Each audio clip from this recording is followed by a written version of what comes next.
एका लग्नाची दुसरी गोष्ट. आणि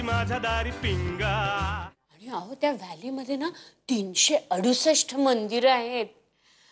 आणि असं सांगतात की सूर्योदयाच्या वेळेला त्या सगळ्या मंदिरांमधून असा घंटा निनाद होतो आणि मग तो आवाज त्या सगळ्या दरीमध्ये असा घुमतो आणि म्हणून त्याला देवाची दरी म्हणतात.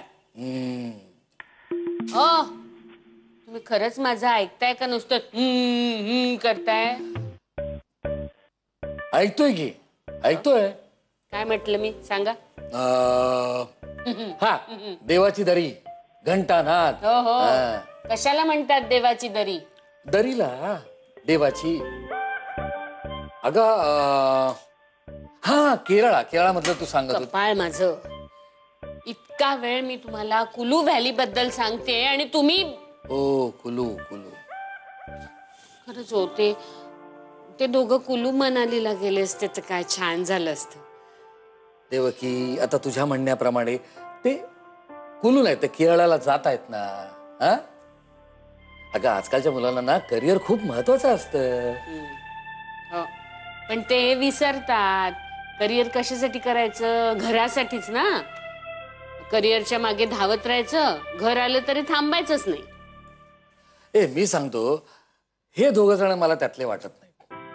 आता घनाचंच बघ ना. घना हा एवढा व्रात्य मुलगा पण लागला का नाही संसाराला लागला का नाही. एवढा काही व्रात्य बित्य नाहीये माझा घना. इतकासा व्रात्यपणा तर सगळ्या मुलांमध्ये हवा. थोडक्यात काय घना तुझा लाडका मुलगा हो की नाही आहे. मी पण ठरवलंय राधा माझी लाडकी सून. अरे वा हे बरं आहे. घना माझा म्हणून लगेच राधा तुमची का? काय 2 गट करून काय गाण्याच्या भेंड्या खेळायच्या आहे?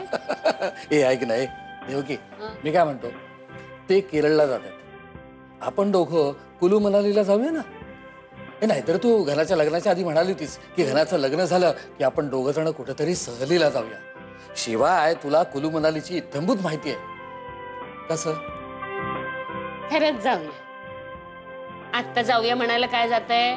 मला माहिती आहे ना नेहमीच तुमचं बोलाचीच कढी आणि बोलाचाच भात.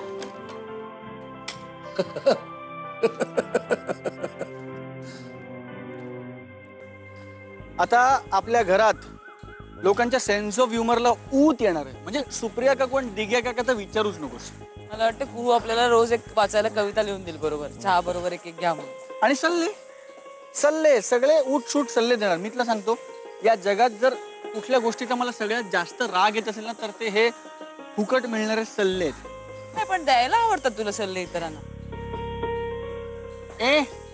मी कधीही कोणालाही सल्ले देत नाही. ओके ऐक मी काय म्हणतो. एक मिनिट.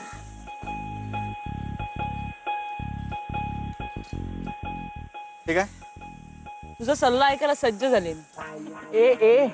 मी काय कोणाला सल्ला बिल्ला देत नाही. हा सल्ला नाहीये. मी एक तुला सांगतोय बघ म्हणजे तुला पटलं तर. मला काय वाटतं आपण एक आईस्क्रीम पार्टी करूया का हनीमूनला जायच्या आधी. असं हनीमून सेलिब्रेट करायला काय होईल सांगतो. पार्टी होईल आणि सगळ्यांचे सल्ले एकदम मिळतील ना. म्हणजे असं नाही होणार की कोणतरी उठते आणि अचानक सल्ला देते. असं नाही होणार. चालेल चालेल. एक घनश्याम यावर ना मला मी एक ऑब्झर्व केलंय. मला शेअर करायचं तुझ्याशी. आपल्याकडे ना प्रत्येक गोष्ट आपण सेलिब्रेट करतो ना. हा म्हणजे अशा छोट्या छोट्या गोष्टी आपण किती छान सेलिब्रेट करतो. म्हणजे मी साधा घरात स्वयंपाक करणार पहिल्यांदा तर केवढं मोठं सेलिब्रेशन केलं. अर्थात मी माती खाल्ली हा भाग वेगळा. पण मी तरी सुद्धा मी बघ ना मी लाजले की ते सेलिब्रेट करायचं. मी रुसले की सेलिब्रेट करायचं. मला ना तर सेलिब्रिटी असल्यासारखं वाटायला लागलं. नाही पण आपण सगळे सेलिब्रिटी आहोतच. सगळे काळे सेलिब्रिटी आहेत. म्हणजे काय काळे टाइम्सच्या पेज 3 वर रोज घरातलं कोण ना कोणतरी झळकत राहायला पाहिजे. झळकत राहणार. आणि आता तर काय नवीन न्यूज मिळतात ना. म्हणजे काय झालंय एक नवीन बातमी आहे मार्केटमध्ये. आपल्या हनीमूनची बातमी. हा तो एक छोटासा झरा होता ज्याचा आता महाकाय समुद्र होऊ घातलाय. त्यामुळे पुढचे काही महिने तरी तू मी आणि आपला हनीमून हे काळे टाइम्सच्या फ्रंट पेज वर झळकणार राहू. हो बाबा आपल्याला जरा जपून राहिलं पाहिजे नाही तर आपलं बिंग फुटायचं. यार मला एक गोष्ट कळत नाही राधा. नवविवाहित जोडप्याच्या हनीमून मध्ये आणि त्यांची थट्टा करण्यामध्ये लोकांना इतका का रस असतो? आता आपलं बघ, आपण केरळला जाऊ हनीमूनला, कॅनडाला जाऊ किंवा नाही जाणार, कोणाला काय फरक पडणार आहे? असं नाही रे, तुला सांगू का 99% लोक अशीच असतात. म्हणजे त्यांना मजा वाटते, असं मस्त वाटतं, गंमत. हो का? घनश्याम आपला ॲबनॉर्मल आहे का रे जरा? आपलं ॲबनॉर्मल असणार राव. नाही म्हणजे कॉन्ट्रॅक्ट मॅरेज केलंय आपण, आपला स्क्रू ढिला असल्याशिवाय करणं शक्य नाही. आणि दोघांनाही ते पटलं. म्हणजे मला याच आश्चर्य वाटतं की आपण दोघे एकमेकांना भेटलो कसे. सेम विचारांची दोन माणसं. हो. चल माझं ठीक आहे. म्हणजे मला नेहमी असं वाटतं की तू एक मुलगी आहेस, तुला कधी भीती नाही वाटली की म्हणजे एका अनोळखी मुलाशी तू कॉन्ट्रॅक्ट मॅरेज केलंस, कधी असं मनात विचार नाही आला की लग्नानंतर हा बदलला तर, लग्नानंतर अचानक हा तसा नसलाच तर, किंवा एक दिवशी अचानक गैरफायदा वगैरे घेशील तू माझा, असं का? नाही अगदी असं नाही, पण हा म्हणजे असंच की अगं म्हणजे आपण एक रूम शेअर करतो ग. तू आता माझ्याबरोबर केरळला येणार आहेस 8-10 दिवस राहायला हनीमून साठी. म्हणजे कधी असं असं वाटत नाही का तुला की हे सगळं इन द सेन्स, मी तुला सांगतो, मी लहान होतो ना, आमच्या वर्गात एक मुलगी होती, लहानपणापासून आम्ही सगळे एकत्र. तरी पण जर शाळेची ओव्हरनाईट पिकनिक जाणार असेल आणि मुलं मुली जर रात्री एका हॉलमध्ये झोपणार असतील तर ती यायची नाही राव. हे सगळं मानण्यावर असतं रे.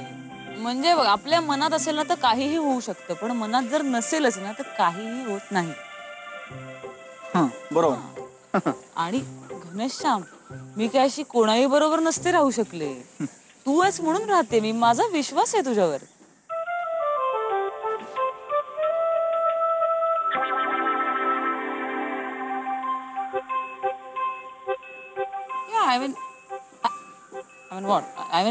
You are good company. नाही आता तू असं आता तू बदलू शकत नाहीस. तू आता जे मनात होतं ते बोललीस. तू आता असं जगजाहीरपणे रस्त्यावर बसलोय आपण आणि तू असं बोललीस की मी एक अत्यंत जेन्युइन माणूस आहे.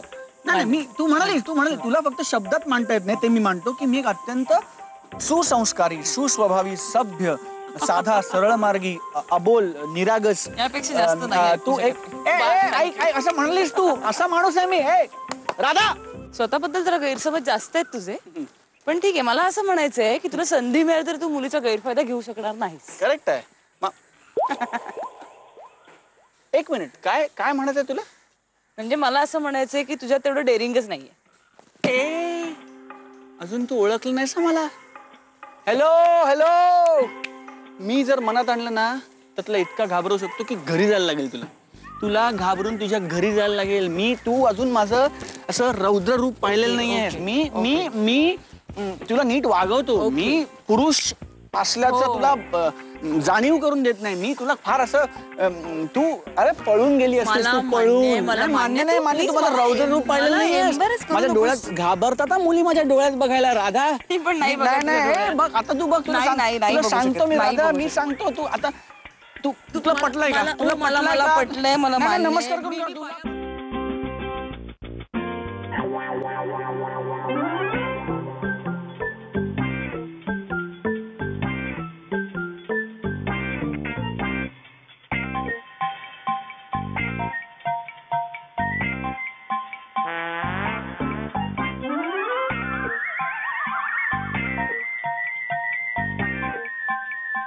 हेल्मेट घाल. आणि तुझं तू बघ, घरी भेटतो.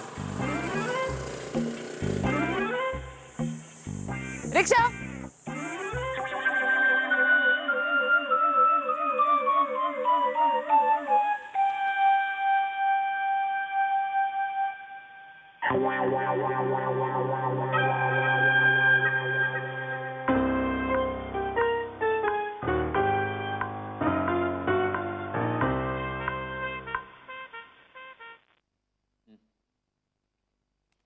तुझं तिकीट अवंतिका एक्सप्रेसचं.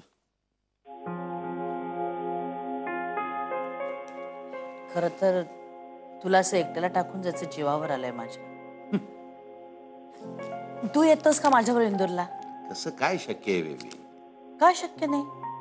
चल की, हे बघ, राधाचा संसार मार्गी लागल्याशिवाय मी कुठेही जाऊ शकत नाही. तो एकदा लागू दे, मग येतो इंदूरचं ऊन चाखायला. अरे पण आता झालं की सगळं, लागला की तिचा संसार मार्गी. हे पहा, आपली मुलगी ही नॉर्मल मुलगी नाही. हो. नॉर्मल मुली कशा लग्नाच्या आधी हनीमूनला कुठे जायचं ते ठरवतात, त्याचं बुकिंग करतात. आमच्याकडे हनीमूनला जा म्हणून मागे लागायला लागतंय. काही भरोसा नाही तिचा. आपले जावई बापू समजूतदार आहेत म्हणून सगळं आत्तापर्यंत तरी व्यवस्थित चाललेलं आहे. मला नाही बेबी, ते सगळं मार्गी लागल्याशिवाय मी नाही येऊ शकत. मग मी थांबू का अजून काही दिवस? नाही, रिझर्वेशन आपण पोस्टपोन करूया ना हवं तर. नाही, एक तर रिझर्वेशन मिळत नाही, यानंतरचं रिझर्वेशन कधीच मिळेल आपल्याला माहित नाही. बेबी, मला एक असं वाटतं बरं का, म्हणजे तू take this in right spirit. मला असं वाटतं की तू आता निघाला, लग्नासाठी आलीस, खूप दिवस राहिलीस इथे, म्हणजे बाकी काही नाही तर पण उल्हासरावांसाठी तरी तुला आता जायला नाही. शेवटी चिडायचे ते ग, नाहीतर म्हणायचे माझ्या बायकोला तुमच्या बहिणीला मारे ठेवून घेतलंय तिथे इतके दिवस, आता ठेवा तिथेच, नका पाठवू इंदोरला परत. काय विषाद आहे त्यांची असं बोलायची. उलट कबूल केल्याप्रमाणे तेच राधेच्या लग्नाला आले नाहीत ना, म्हणून मी चिडले त्यांच्यावर. नाही नाही नाही, तिकडे गेल्यावर चांगलं कडाक्याचं भांडण होणार आहे आमचं. नाही बेबी, नको भांडू नको. त्यांना येता आलं नाही, त्यांची काही कारण होती. खूप अपराध्यासारखं वाटत होतं त्यांना. अगदी. अगं, फोन केला त्यांनी, कसे बोलत होते ऐकलं नाहीस का तू? तेव्हा मला असं वाटतं बेबी की तू निघावं. शिवाय मलाही काय का आता एकट्यानं राहायची सवय करायला हवी. नहीं म्हणजे तुमको थामने का है तो थांबो. हाँ, ऐसा मत सोचो कि भाई हकाल रहा है घर से. ये तुम्हारा घर है, तुम्हारा मायका है, जितना दिन रहना है उतना रहो. ये गैर समझ बिल्कुल नहीं करने का. ऐसा लेकिन लग रहा है मुझे कि तुम्हारा घर है, संसार है.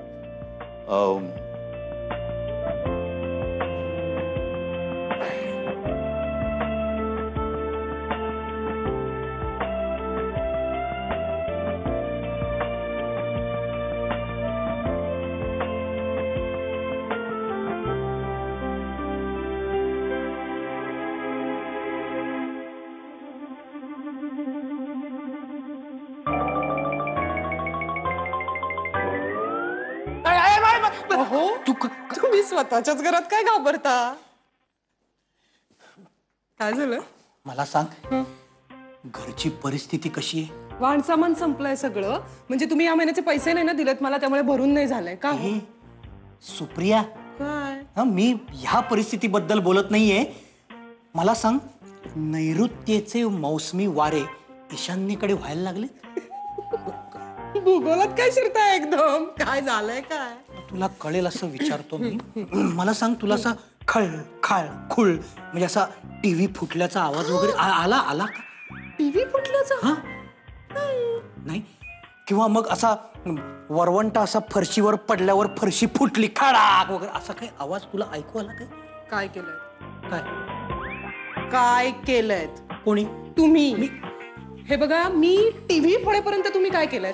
मी कारणाशिवाय कधीही घरातल्या भांड्यांची आदळआपट करत नाही, तुम्हाला माहिती.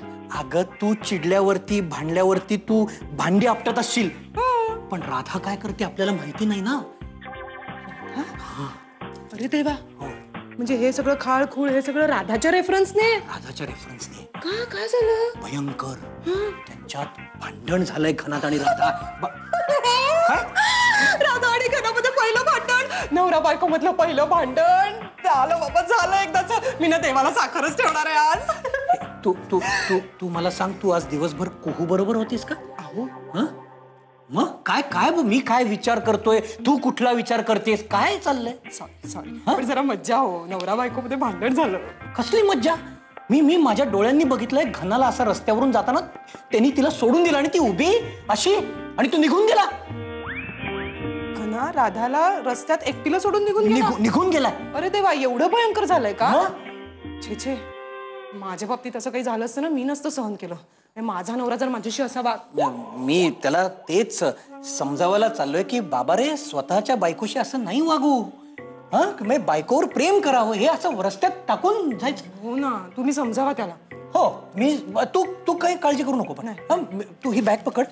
मी जरा त्याला ना आता समजावूनच येतो. अहो, काय हा ऑल द बेस्ट. थँक्यू. ऐका ऐका ना, काय काय मी तुम्हाला एक सांगू. सांग पटकन सांग. तुम्ही ना असे भांडण वगैरे सोडवायला निघालात ना की भारी स्मार्ट दिसता. जा आता जा. जा. बडीशेप घेऊन ये जरा. आले हा. किती उशीर. सॉरी राजा. एका लग्नाची दुसरी गोष्ट. एका लग्नाची दुसरी गोष्ट.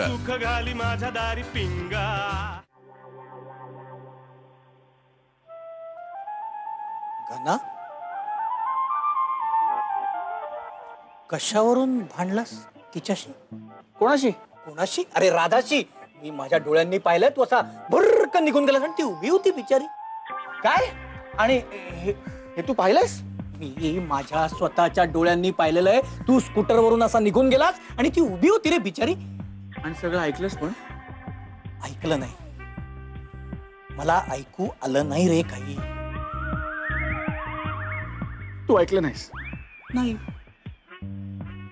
हा मा काय? तू ऐकलं नाहीस. तू ऐकायला पाहिजे होतस. तू ऐकायला पाहिजे होतस. म्हणजे तुला कळलं असतं की मी असा का वागलो काका. हा तू बस, मी सांगतो बस. अरे काय झालं? तू नक्की ऐकलं नाहीस ना? नाही ना रे मी असं नाही ठीक आहे, मी सांगतो ना. काय झालं की आता केरळला जायचं ठरलंय हनीमून साठी. हो. म्हणून आम्ही त्याचं शॉपिंग करायला गेलो. हा. तर हिचं नवीनच हेच घे तेच घाल, हेच घालू नको ते. मग मी म्हटलं हे चालणार नाही, हे चालणार नाही. मग ती चिडली. मग मी पण चिडलो. मग ती आणखी चिडली. मग मी आणखी चिडलो. मग म्हटलं असं करत नाही, जा. हो हो. पण मग तू तिला असं रस्त्यात टाकून निघून गेलास. निषेध व्यक्त केला मी. नाही मी तीव्र शब्दात निषेध व्यक्त केला. मी म्हटलं मी तुझ्या ताटाखालचं मांजर बनणार नाही.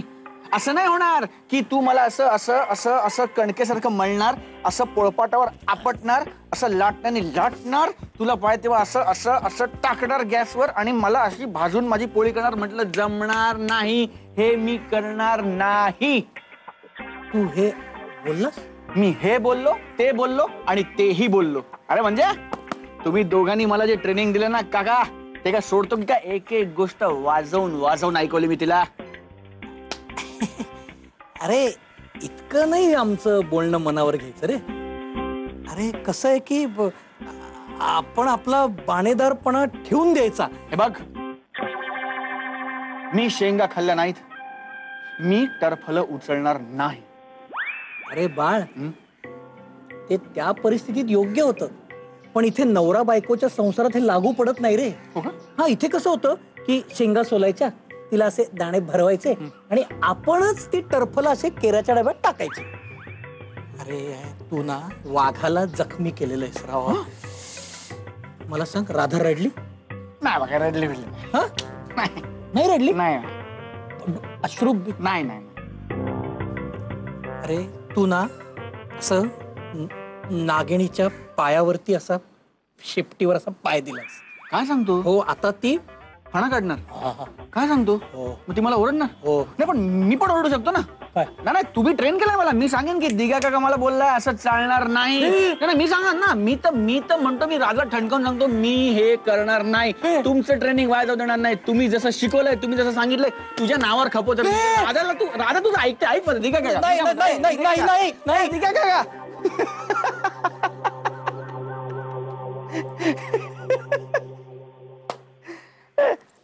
राधा, बायकोशी असं वागून चालत नाही रे. त्या काही पण करू शकतात. आता मी कधी कधी सुप्रियाशी खोटं बोलतो. हसू नको, पण मी का खोटं बोलतो? मला का खोटं बोलावं लागतं? कारण मी घाबरतो रे सुप्रियाला. म्हणजे प्रत्येक पुरुषाने घाबरलंच पाहिजे बायकोला. अरे हेच तर प्रॉब्लेम झाला ना दिग्या. आपण जे काय घनाला सल्ले देतोय ना ते तो फॉलो करतोय रे. आपण त्याला म्हणलं ना वाघ आहेस तू, शेळी होऊन चालणार नाही. तू असं बोललास त्याला, तू असं असं उदाहरण दिलंस. शी. हो बोललो मी, पण तूही बरंच काय काय बोललेलं आहेस. मी नाही नाही नाही नाही नाही.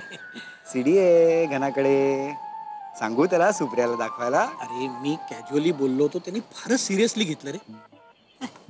हेच तर झालंय ना. त्यामुळे आपल्याला घनाला सांगायला हवंय की आम्ही जे बोलतो ना तो झाला आदर्शवाद, पण बायकांना घाबरावंच लागतं. हा झाला वास्तववाद. हो नाही, आता राधानी केरळला जाऊन उट्ट नाही काढलं म्हणजे झालं. हे देवा, तुला आठवतंय मागे एकदा वल्लीला न आवडणारी साडी घेतली मी, तर घरी येऊन सगळ्या महागड्या साड्या फाडून ठेवल्या तिने. तुला आठवत असेल आपल्या घरात सगळीकडे पैठण्या आणि इरकलांचे पडदे झळकत होते. ए, अरे पण तेव्हा तर तू म्हणला होतास की हस्तकलेत वल्लीचा हात कोणीच धरू शकत नाही. दुसरं काय बोलू, पडतं मलाच घ्यावं लागणार ना. अरे खोटं बोलण्यावर ना आठवलं, एकदा मी खोटं बोललो एकदा आणि एकदा तिला ते कळलं. एकदा तर सुप्रिया एवढी भडकली ना, पण बोलली काही नाही, बोलली काही नाही. 2 दिवसांनी माझा वाढदिवस होता, तर काय बेत केला असेल तिने. श्रीखंडपुरी वगैरे. हे? अरे अरे असे वांग्याचे काप, वांग्याची भाजी, भरलं वांग, वांग्याचा पुलाव, वांग्याचा रस्सा, वांग्याचा डोसा ना, असं मला ना असं वांग्याच्या रश्शात बुडवलं होतं तिने. अरे अजूनही वांग दिसलं ना ते असा काटा येतो रे अंगावरती. हेच हेच घनाला सांगायला हवंय. ह्या बायकांना फार डेंजरस असतात, म्हणजे त्यांना असं डिवचायला जायचंच नाही. त्यांची इतकी कल्पनाशक्ती अफाट असते ना, म्हणजे असं विचित्र आणि विकृत कल्पना घेऊन ना त्या नवऱ्यांना खूप छळू शकतात. काय काय चाललंय? ओ काय जेवण झालंय राव, काय जेवण झालंय. लय भारी. आता हसतोय, नंतर वाट लागेल. फोटो काढून ठेवा. काय रे, काय झालं? खूप खुश दिसताय. नंतर नंतर काय? परिणाम भोगायला तयार राहा. असं का बोलतोय? काका हरून आलास की काय? नाही आज एकदम असा उदास स्वर लागला तुझा म्हणून. राधा, काय रे? बडीशेप घेऊन ये जरा. आले. हा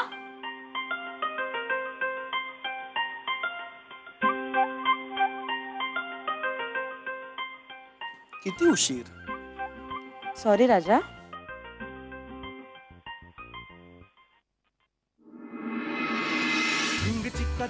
एका लग्नाची दुसरी गोष्ट.